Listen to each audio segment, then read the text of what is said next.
It was said that Hestia, goddess of the hearth and home, had the softest footfall of all the Olympians, not because she was weak or unnoticed, but because she had no reason to thunder.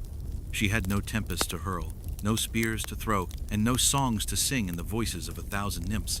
Hestia simply moved from space to space like a warm draft of air in a sunlit room, gentle, essential, and rarely remarked upon. Of all the gods of Olympus, Hestia is perhaps the least dramatic, and for that, the most dependable. Her name is rarely at the center of heroic tales, wars, or punishments. She does not transform mortals into trees, seduce sailors with song, or erupt into jealous rage. And yet, she was given the first offering in every household sacrifice across the Greek world before Zeus, before Athena, before any other. That's because Hestia wasn't the goddess of fire in general, but of the hearth flame, the small, controlled, life-giving fire at the center of every home and temple. In ancient Greece, this flame was sacred. A home without a hearth was just a structure. A city without her flame was just scattered stones. The flame had to be kept burning, both literally and ritually, and Hestia was its eternal keeper. She had no throne on Olympus. She gave it up, in fact, to avoid conflict. Some say it was for Dionysus, others say she simply stepped aside. She preferred to tend the sacred fire rather than sit in judgment. In this way, she was less a figure of power than of presence, not the mountain, but the hearth that warmed its base. Daily life of a goddess.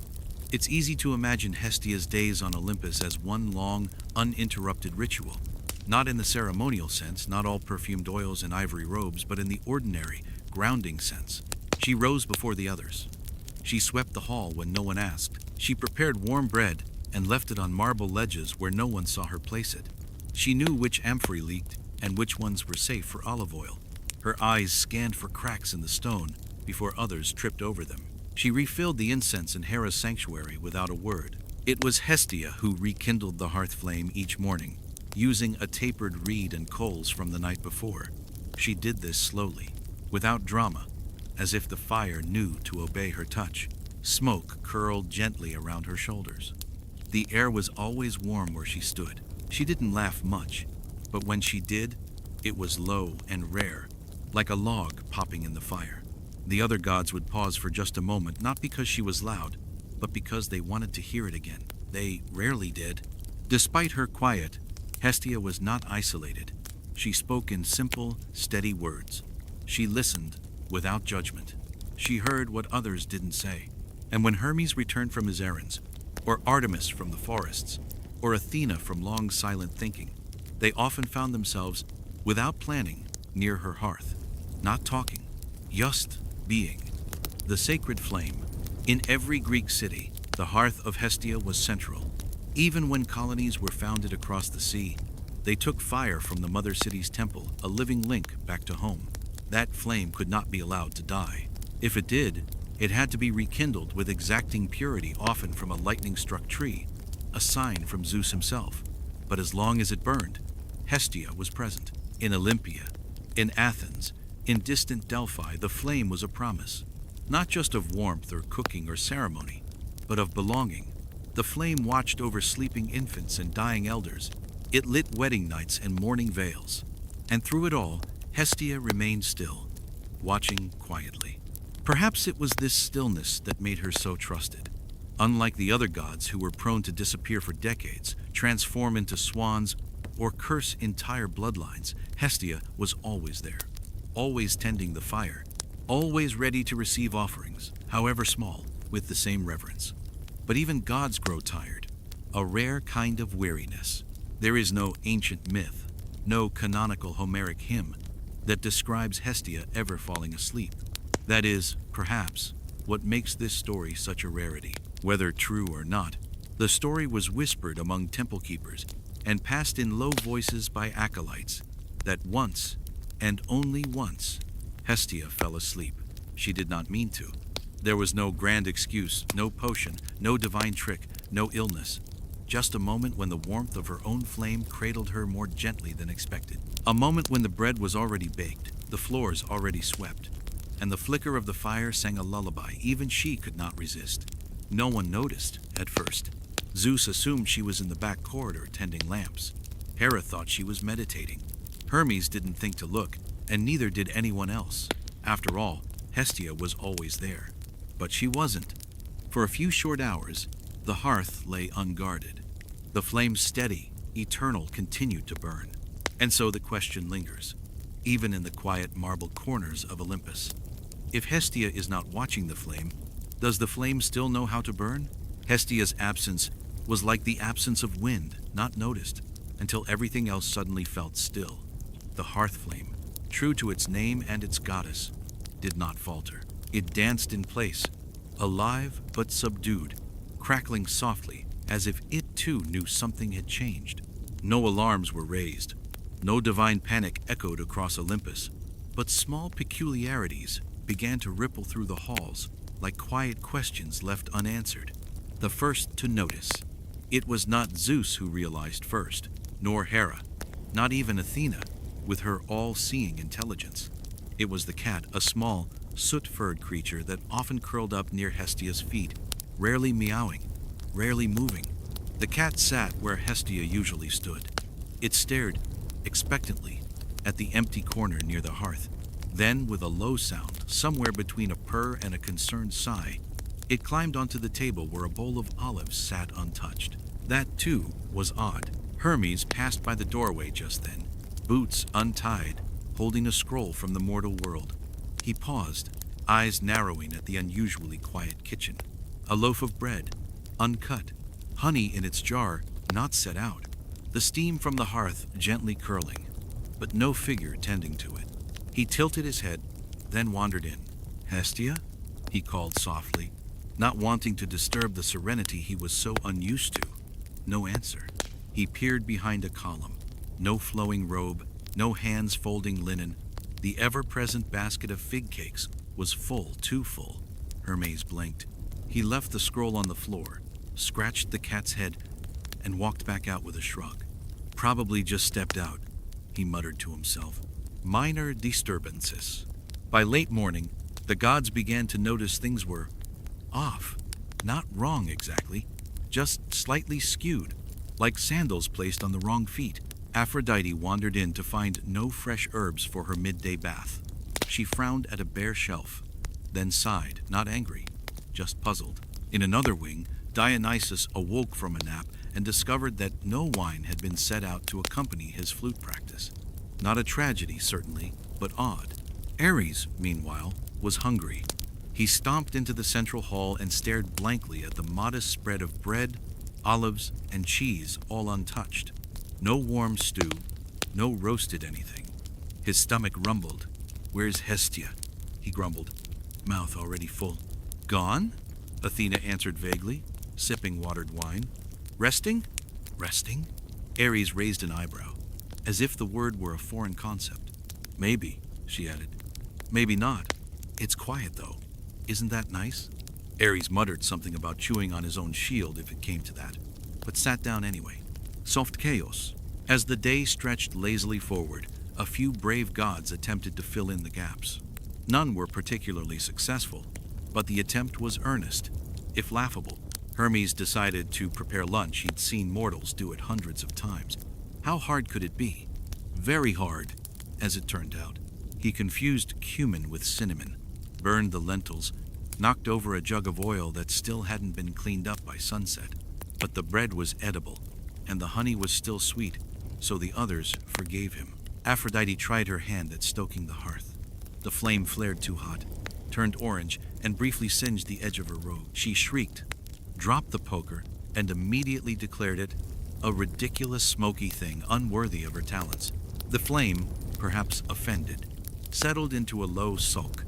Even Athena tried, just once, to sweep the floor. She spent an hour devising the most efficient sweeping pattern only to abandon the task halfway, when she realized no one was watching, and she didn't really care. Only Dionysus was entirely unbothered.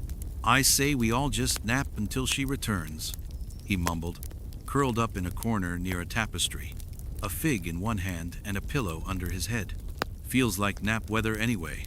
And somehow, that's what they did. A pause in the divine machine. Olympus, for all its grandeur and chaos, had quiet moments, but never quite like this.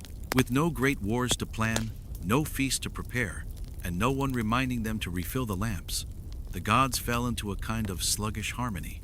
Nobody argued, nobody plotted, nobody turned into an animal. Hera took out her embroidery.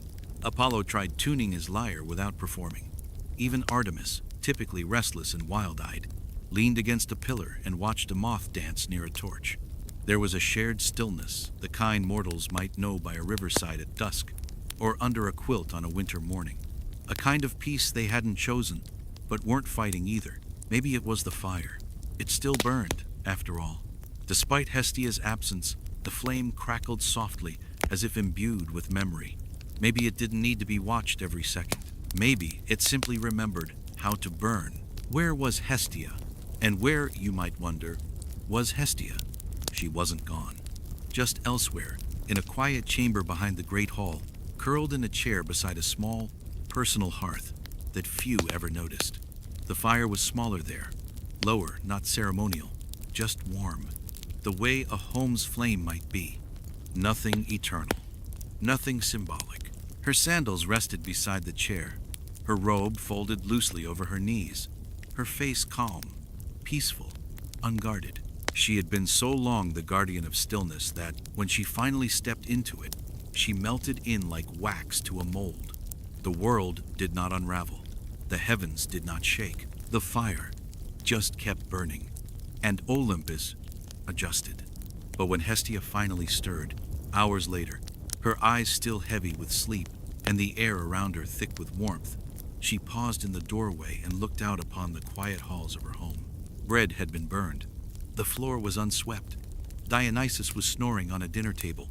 And yet, nothing had gone wrong, which led her to wonder if Olympus could survive without her for a day. Had they learned to care for one another?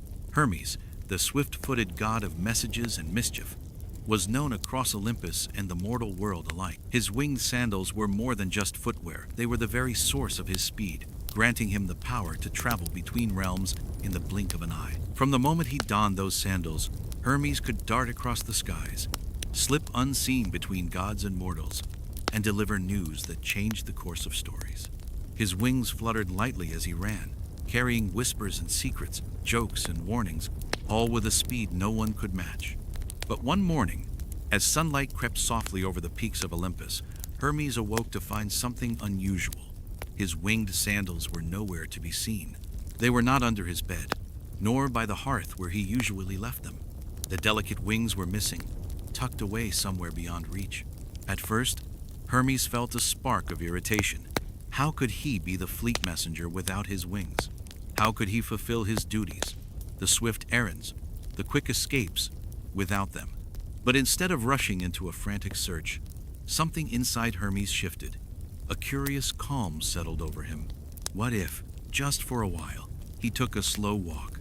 What if he moved through the world at a gentle pace, noticing the things he often passed by in his hurried flights? So, Hermes stepped out barefoot into the soft grass of Olympus. The dew clung to his toes like tiny jewels.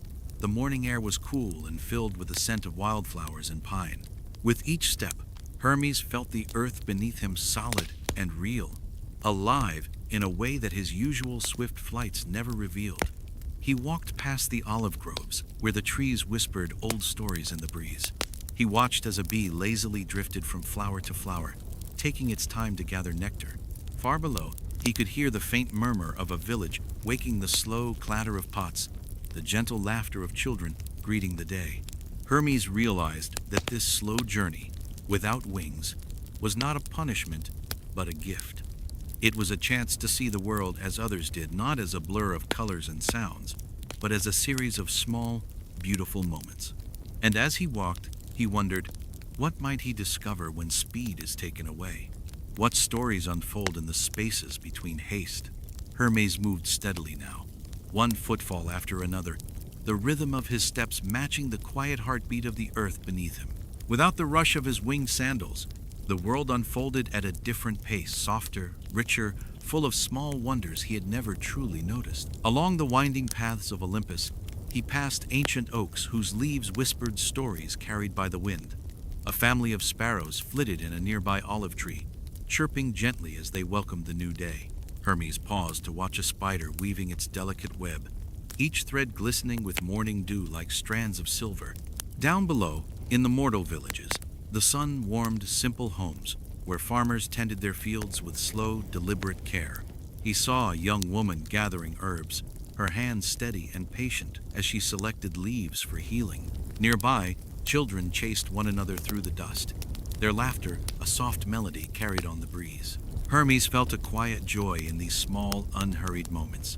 The world was not just a blur of urgent messages and quick footsteps, it was a tapestry woven from patience, attention, and gentle care. The gods of Olympus often seemed like distant stars, burning bright and fast in their celestial tasks.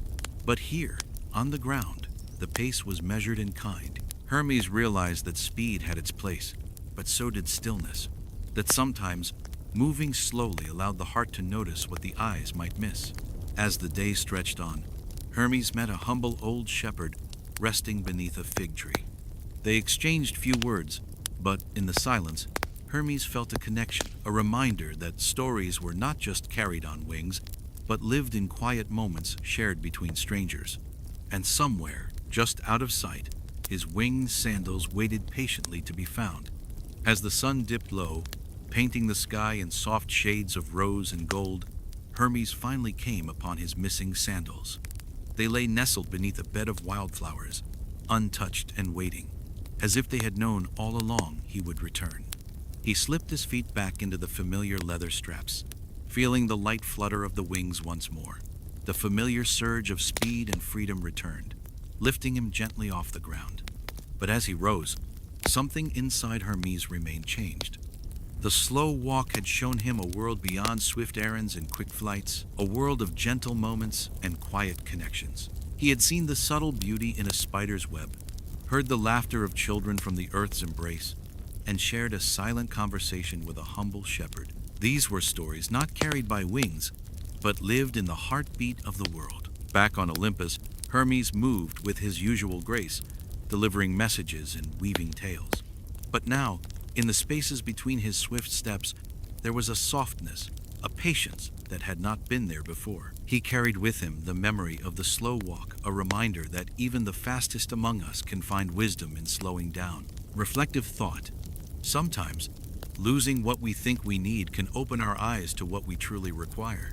And in the stillness between the wings of speed, the world whispers its quietest, most beautiful stories. Aphrodite, radiant goddess of love and beauty, was known far and wide for her effortless charm. Her laughter could brighten the darkest night, and her presence made flowers bloom even in winter's chill. Yet, for all her grace and allure, there was one part of mortal life she had never truly tried to understand: the quiet art of cooking. One soft morning, as sunlight streamed through the columns of Olympus and dusted the marble floors with gold, Aphrodite decided she would try something new. She wanted to prepare a meal with her own hands, not for a grand feast or a divine celebration, but simply to taste the slow, patient work that filled mortal homes with warmth. Gathering fresh herbs, ripe olives, and honey from the palace stores, she approached the hearth with a mixture of excitement and hesitation. The fire was already burning low, its gentle crackle a soft song in the quiet hall. She reached out to light the kindling, but her fingers, unused to such simple tasks, trembled slightly. The flames flickered, struggling to catch, and a small plume of smoke curled upward, making her blink. Undeterred, Aphrodite chopped herbs with delicate care, her blade uneven but steady. She boiled water, watching as tiny bubbles surfaced slowly to the top, whispering promises of warmth. The kitchen filled with gentle scents, the sharpness of rosemary, the sweetness of honey, and the earthy aroma of roasting bread. Yet, nothing was quite perfect. The bread cracked and browned unevenly, the water threatened to boil over, and the herbs sometimes stuck to her fingers rather than the pot. In those moments, Aphrodite felt a quiet humility, a softness not born from beauty or power, but from patience. Cooking, she realized, was not a swift or flashy art. It was slow. It demanded attention, care, and the willingness to embrace small mistakes. She smiled softly, knowing that love, like cooking, was often found in the gentle persistence of imperfect effort. As the fire flickered steadily, Aphrodite continued her slow dance with the kitchen. Each step was a new discovery, a lesson whispered by the gentle crackling of the hearth. She stirred the pot carefully, watching the colors blend: a soft gold, a muted green, the warm brown of simmering herbs.